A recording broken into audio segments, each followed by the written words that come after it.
आज हम गद्य खंड के अंतर्गत फणीश्वर नाथ रेणु द्वारा लिखित कहानी पहलवान की ढोलक के प्रश्नोत्तरों पर चर्चा कर रहे हैं। तो गद्य खंड पाठ 4 पहलवान की ढोलक, लेखक फणीश्वर नाथ रेणु। इस पाठ के प्रश्नोत्तरों के बारे में चर्चा करेंगे।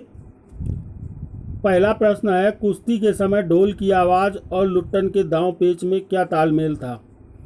पाठ में आए ध्वन्यात्मक शब्द और ढोल की आवाज़ आपके मन में कैसी ध्वनि पैदा करते हैं, उन्हें शब्द दीजिए। तो उत्तर होगा, लुट्टन पहलवान कुश्ती के समय ढोल की आवाज़ के स्वरों से प्रेरणा ग्रहण करता था।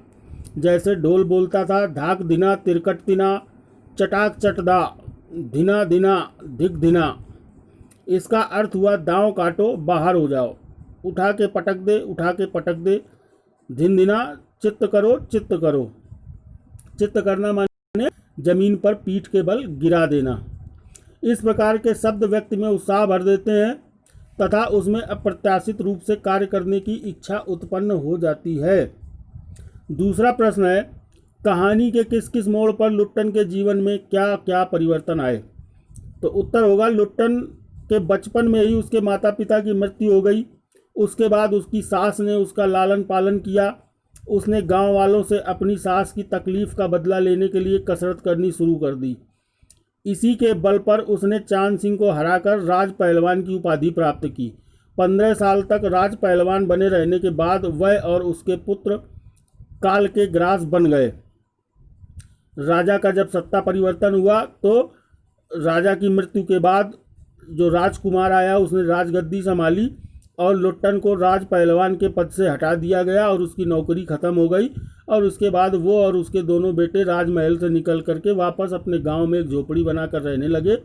और वहीं पर महामारी, प्लेग वगैरह के आने के बाद धीरे धीरे उन तीनों की भी एक एक करके मृत्यु हो गई।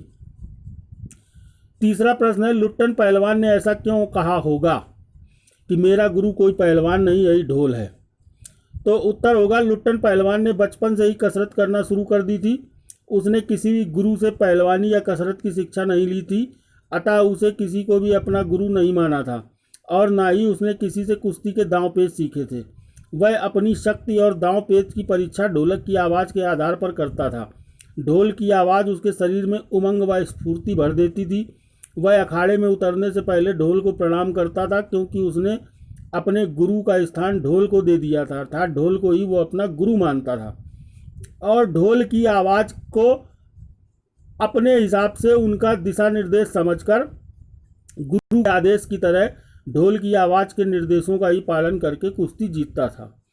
इसलिए लुट्टन पहलवान ने कहा था कि मेरा गुरु कोई पहलवान नहीं बल्कि यही ढोल है। चौथा प्रश्न है, गांव में महामारी फैलने और अपने बेटों के देहांत के बावजूद लुट्टन पहलवान ढोल क्यों बजाता रहा? तो लुट्टन पहलवान ने कभी कुश्ती नहीं हारी थी। ढोल की आवाज़ सुनते ही उसमें शक्ति का संचार हो जाता था, जिससे वह दंगल जीत गया था। अतः वह ढोल को गुरु का स्थान देकर उसमें श्रद्धा रखता था। वह यह भी मानता था कि इसकी आवाज़ गांव वालों में उत्साह का संचार कर देगी, जिससे वो भी निर्भय होकर के ढोल की आवाज़ को सुन करके इस महामारी से लड़ सकेंगे और इसका मुकाबला डटकर कर सकेंगे। इसलिए वह सारी रात अपने पुत्रों की सहायता से गांव वालों के परोपकार हेतु ढोल बजाता रहता था। उसने मौत के सन्नाटे को चीरने के लिए और अपने पुत्रों की मृत्यु के पश्चात भी जीवन के उत्साह को बनाए रखने के लिए ढोल बजाना जारी रखा था। यही कारण था कि वह अंत समय तक, जब तक उसकी स्वयं की मृत्यु नहीं हो गई, तब तक उसने ढोल बजाने का क्रम बंद नहीं किया।